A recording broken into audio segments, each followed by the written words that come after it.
a day that goes by that I don't think about Clemente and I don't think about that night and what happened. We are live in downtown. We're still one of the greatest cities around. We can always do better. So I think that's our challenge now. It is a realization of the work that's left to do. One thing she taught me is how to present myself and speak and touch people's lives, their lives by sharing the message of love and unity. Being like a ship without a sail, spinning around in circles with nowhere to go. It has been a difficult journey. The way that the citizens came together in love and support after the unspeakable act at Mother Emanuel, I think, is one of this community's greatest moments.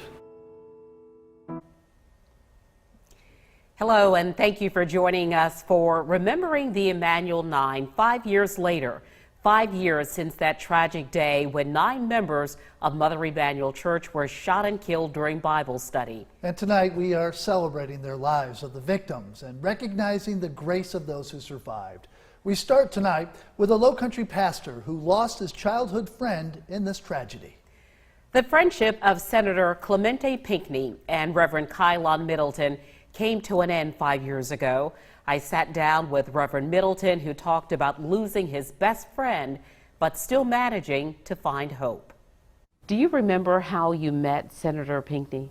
We were about 8 or 9. He was an awkward, strange, young person, that stood out, and so was I. Reverend Kylon Middleton describing his first interaction with Clemente Pinckney. They met as children at an African Methodist Episcopal Church conference. We were best friends. We were like brothers. Boys who people often said looked alike. They protected and nurtured their relationship for more than 30 years. From that day, they got married. I was in their wedding. When the children were born, I was right there.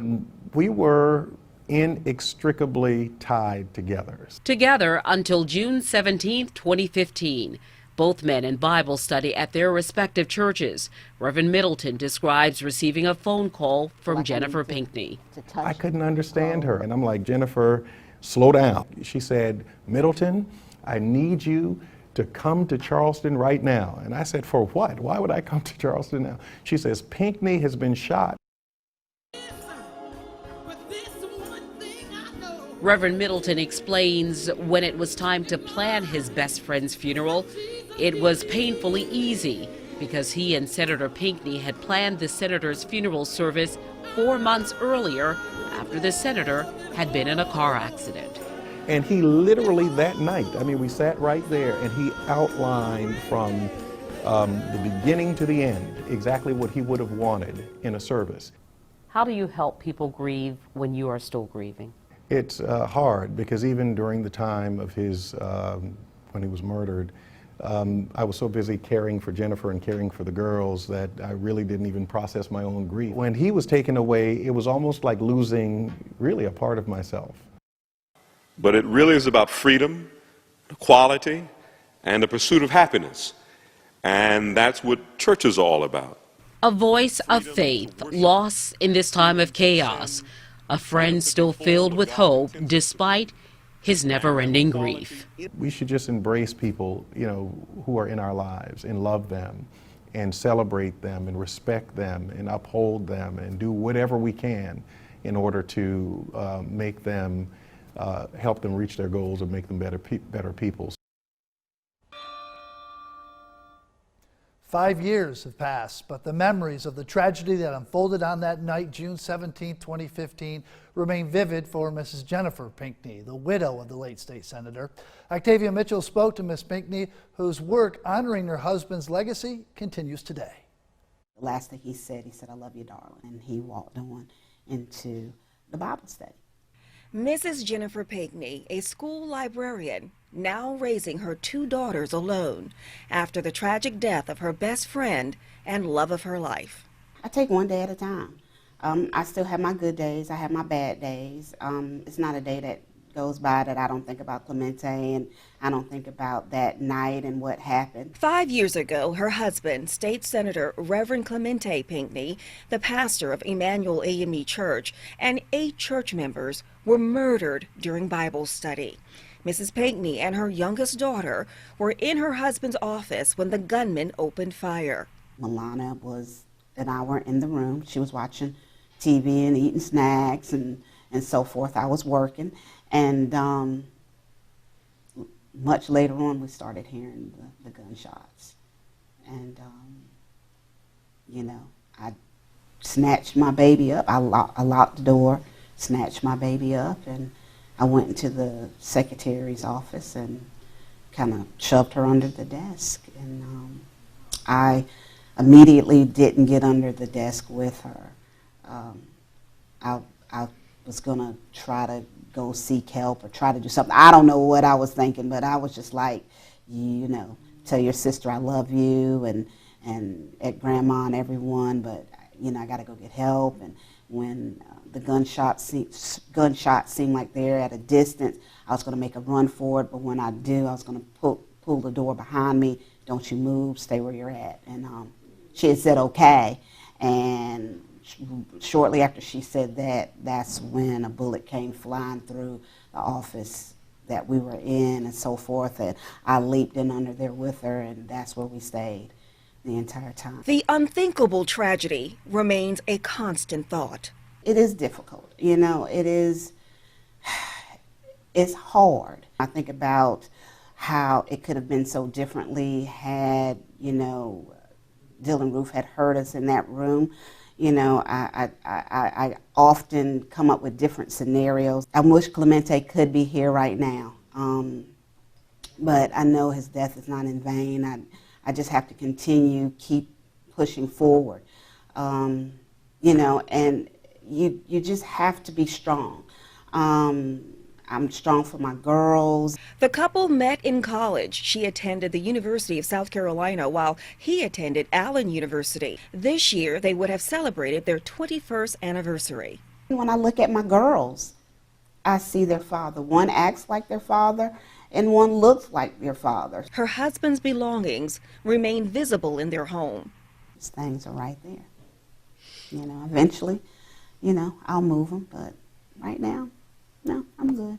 It's still tough for me, but I have to put my trust and faith in God, and God will take care of me. God will take care of the girls, you know, and we go from there. The work continues to honor her husband's legacy. Through him and his memory and my girls, and the strength that they have, you got to keep on keeping on. And that's what I'm going to do. Jennifer Pinckney continues to work to help others through the Pinckney Foundation, which was created to honor her husband's memory.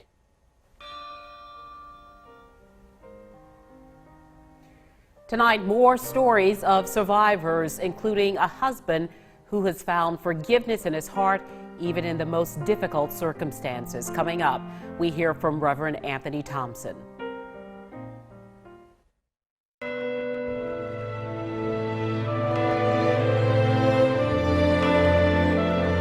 Welcome back. As we remember the Emanuel 9 5 years later, we are hearing from a pastor who offered forgiveness to a man who ended his wife's life and changed his life forever. Reverend Anthony Thompson told me that though MYRA Thompson was taken away from the world too soon, everything she did was for the benefit of someone else. Reverend Anthony Thompson said a lovely co-ed on the campus of Benedict College in Columbia caught his attention. She looked like a woman in distress, so I just stopped. I said, everything okay? You know, she was crying, a little upset. She said, well, I missed my bus because I go to Charleston every weekend. I said, well, I'm on my way to Charleston. I said, I'll give you a ride. That chivalrous act changed his life forever. It would be another 10 years before he and Myra Quarles Singleton would become man and wife. And then they were on a mission, raising their 2 children, Kevin and Denise. But she carved out time to further her education so that she could help others further theirs. She came to me and said she wanted to go back to the Citadel again. She got her master's, she went for clinical counseling. Everything she ever did was for the benefit of somebody else. Proven by the way she dedicated her time and her talents to supporting her beloved Emanuel AME Church. She would go into that church and work in any capacity, regardless of her title. She would go do the work of a janitor. She would go do the work of a plumber. She even had the firemen come in there one time because she wanted to clean the light bulbs. And she couldn't reach, she called the fire department. Reverend Thompson said June 17, 2015, MYRA was preparing to lead again, this time as a newly ordained minister during Bible study. She woke up that morning excited about the day. I wanted to ask her, why are you so happy? But I didn't want to spoil the moment. And I thought to myself, I'll wait until she get out of Bible study, then I'll ask her. Of course, that never happened. A phone call from a church member shattered the routine of Wednesday night Bible study. He was at Emanuel AME minutes after hearing there had been a shooting at the church. I'm just running. And I'm running, and I passed the old Citadel Square Baptist Church, and right next door is a service station, and I saw 9 ambulances parked strategically, no one in them. Soon he would get to the hotel where survivors of the shooting and family members of the victims were assembled. I just fell down the ground, on the street crying. I mean, uncontrollably just crying like a baby. The next day, hours after a man ended his wife's life and changed his, Reverend Thompson offered Dylan Roof forgiveness. I wrote Dylan a letter, and I explained to him in the letter that, MYRA was a real person, and she was not only a pillar in our family, in her school, in the church, but in the community as well. Reverend Thompson, an author now, has toured the country, urging others to offer forgiveness despite the pain and suffering someone might be showing you.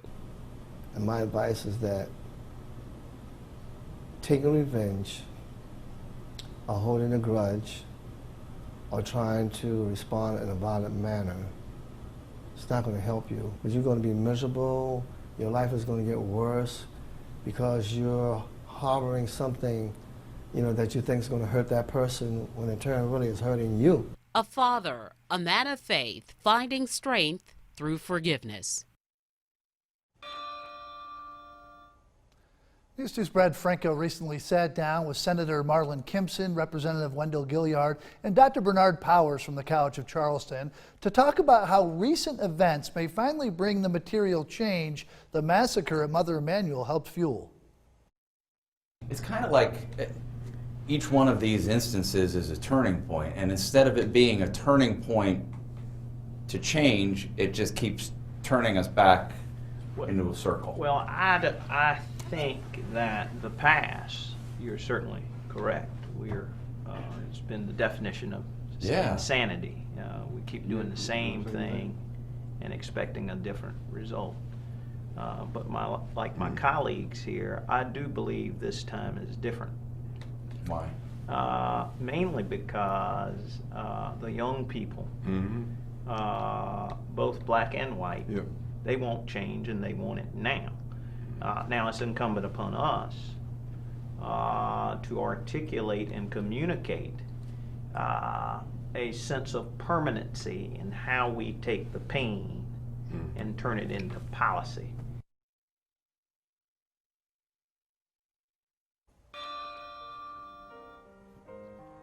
When we return, the man who led Charleston after the shooting recounts that fateful night.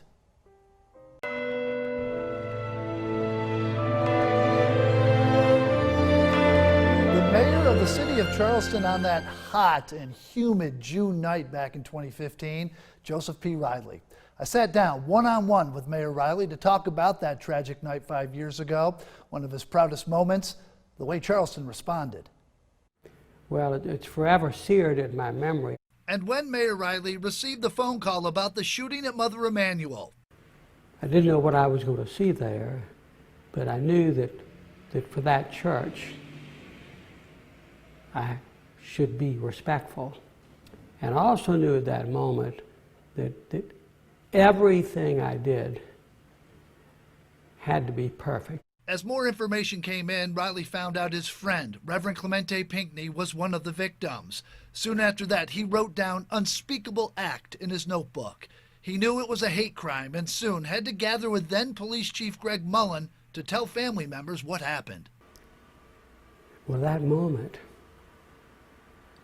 those people in that room knew that their loved one who had been at the Bible study had been killed.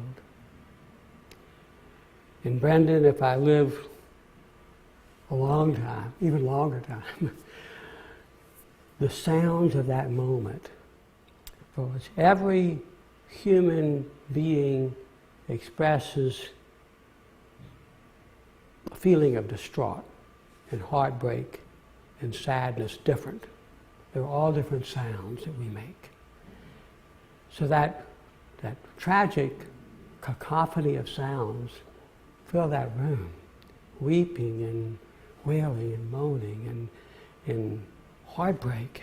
After the violence, the shock and tears came the response, and it was a message of forgiveness. The way the community responded to this most unspeakable act was beyond anything, and I'm a positive-minded person, that I could ever have imagined. I would never be able to hold her again, but I forgive you. That was the most sublime human action after the most hurtful experience was you hated, you kill hated. We don't hate. We don't hate. And I think that was a message that is timeless and universal. In the 5 years since the tragedy at Mother Emanuel, much has changed and much has not. And in Mayor Riley's mind, so much can be learned by remembering what happened and knowing that we can do more together than apart. But the way that the citizens came together in love and support after the unspeakable act at Mother Emanuel, I think is one of this community's greatest moments.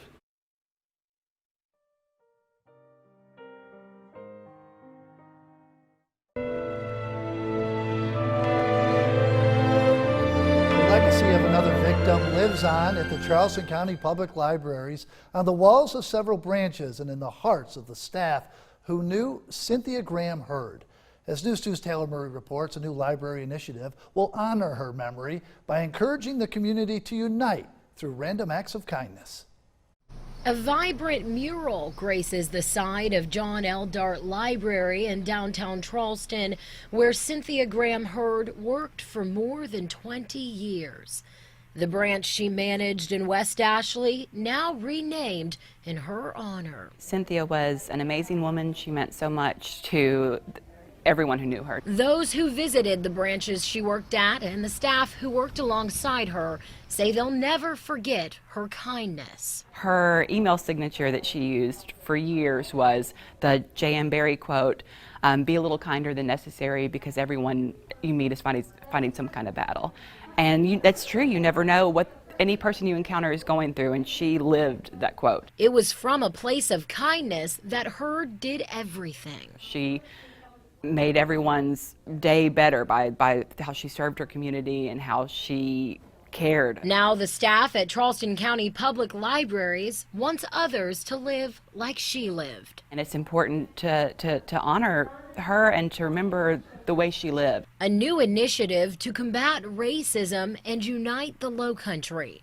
The library is asking the community to complete random acts of kindness, sharing it on social media using the hashtag #ThisIsForCynthia. We are asking people to be extra kind, go that extra mile. This is something that anyone can do. Any person has the capacity to make someone's day a little bit better through a kind word or a caring act. Children can do this, teens, adults. There's something the whole family can do. Cynthia Graham HURD built a reputation as someone who cared and took the time to know the people visiting the library. Now her kindness that touched the lives of so many lives on. I think, I hope that she would be cheering us on. I think she would be for encouraging the community as a whole to be a little more kind to each other.